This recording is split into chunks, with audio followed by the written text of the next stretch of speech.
Hi friends, அனைவருக்கும் தர்மா online அகாடமியின் அன்பு வணக்கம்.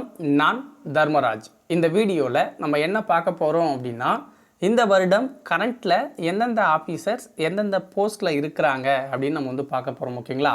ஸோ வாங்க வீடியோக்குள்ளே போகலாம்.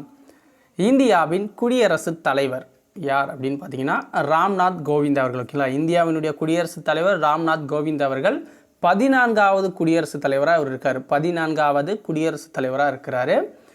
இந்தியாவினுடைய துணை குடியரசுத் தலைவர் வெங்கையா நாயுடு. ஓகேங்களா? இந்தியாவின் துணை குடியரசுத் தலைவர் வெங்கையா நாயுடு.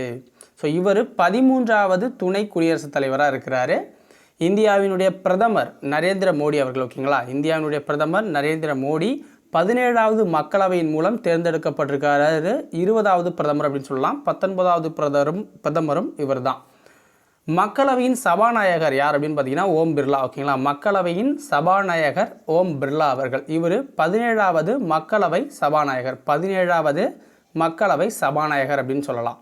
அடுத்தது மாநிலங்களவையோட சபாநாயகர் யார்? மாநிலங்களவையோட சபாநாயகர் வெங்கையா நாயுடு அவர்கள் தான். ஓகேங்களா? துணை குடியரசுத் தலைவராக இருக்கிறவர் தான் ராஜ்யசபாவுக்கும் தலைவராக இருப்பார். தலைமை தேர்தல் ஆணையர் யார்? இந்திய தலைமை தேர்தல் ஆணையர் அப்படின்னா சுனில் அரோரா அவர்கள். இந்தியாவோட தலைமை தேர்தல் ஆணையர் சுனில் அரோரா அவர்கள் 23வது தலைமை தேர்தல் ஆணையர். இந்திய ரிசர்வ் வங்கியோட கவர்னர் யார்? இந்திய ரிசர்வ் வங்கியோட கவர்னர் யார் அப்படின்னு பார்த்தீங்கன்னா சக்தி காந்த தாஸ் அப்படின்னு. ஓகேங்களா? சக்தி காந்த தாஸ் அவர்கள். ஸோ இவர் இந்தியாவோட 25வது கவர்னர் ரிசர்வ் வங்கிக்கு. ஓகேங்களா?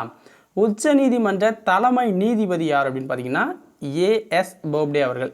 உச்சநீதிமன்றத்தோட தலைமை நீதிபதி ஏஎஸ் போப்டே அவர்கள். ஸோ இவர் பார்த்தீங்க அப்படின்னா 47வது தலைமை நீதிபதி. ஓகேங்களா? 47வது தலைமை நீதிபதி.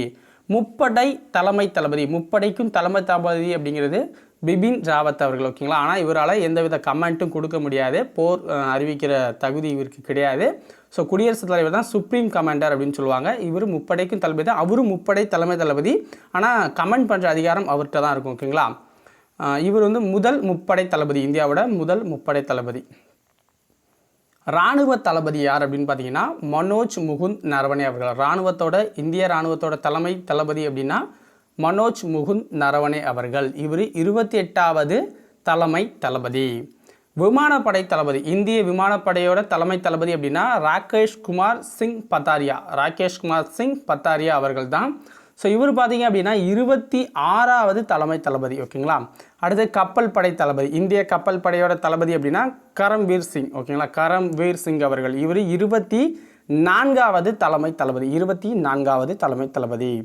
அடுத்தது தேசிய பாதுகாப்பு ஆலோசகர். ஸோ இந்தியாவோட தேசிய பாதுகாப்பு ஆலோசகர் அப்படின்னா அஜித் தோவல் அவர்கள். ஸோ இவர் 5வது இந்தியாவோட தேசிய பாதுகாப்பு ஆலோசகர். அட்டர்னி ஜெனரல் அப்படின்னு பார்த்தீங்கன்னா கே வேணுகோபால். அட்டர்னி ஜெனரல் அப்படிங்கிறது கே வேணுகோபால் அவர்கள். ஸோ இவர் 15வது அட்டர்னி ஜெனரல் அப்படின்னு சொல்லலாம் இந்தியாவில். நிதி ஆயோக்கின் தலைவர். ஸோ நிதி ஆயோக்கின் தலைவர் அப்படின்னா பிரதமர் தான் எப்போதும். ஓகேங்களா? துணைத் தலைவர் தான் நியமிப்பாங்க. ஸோ தற்போதைய துணைத் தலைவர் ராஜீவ்குமார் 2வது நபர். ஓகேங்களா? நிதி ஆயோக்கோட துணைத் தலைவர் அப்படின்னா ராஜீவ்குமார் 2வது துணைத் தலைவர். முதல் ஆள் அரவிந்த் பணக்காரியா அப்படிங்கிறவர். ஓகேங்களா? திட்டக்குழுக்கு மாற்றாக கொண்டு வந்தது தான் இந்த நிதி ஆயோக். தலைமை கணக்காயர் அப்படின்னா ராஜீவ் மெக்ரிஷி அவர்கள். தலைமை கணக்காயர் அப்படின்னா ராஜீவ் மெக்ரிஷி அவர்கள் 13வது தலைமை கணக்காயர். ஓகேங்களா? சிஏஜி 13வது. இபிஎஸ்சியோட தலைவர் யார் அப்படின்னா பிரதீப் குமார் ஷோஜி. இபிஎஸ்சியோட சேர்மன் அப்படின்னா பிரதீப் குமார் ஜோஷி அவர்கள்.